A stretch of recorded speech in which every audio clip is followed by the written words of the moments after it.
I feel like my answer, it has certain pieces to it.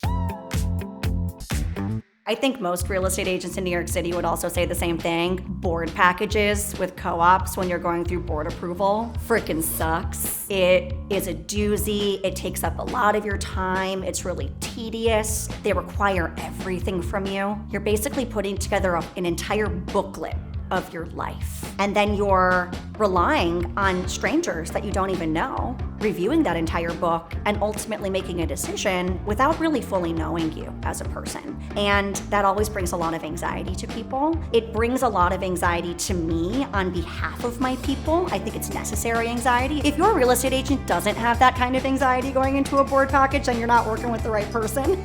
Because you really have to make sure you're dotting those I's, you're crossing those T's. It really becomes important. But I think alongside that being the worst, it also kind of is the best because it's so rewarding to get through that process and ultimately feel really proud of what you're putting forth in front of a board. Like, look how far you've come, because you're really selling yourself as part of a board package too. So there is kind of a storyline, kind of strategy component to it all that also brings me joy and kind of helping my clients tell the right story that ultimately goes to a board. But it's still a tedious mess, man. It's a whole thing. It's a whole thing. You're never gonna understand what it's like until you live in New York City and you try and buy a co-op. It's insane. It's insane.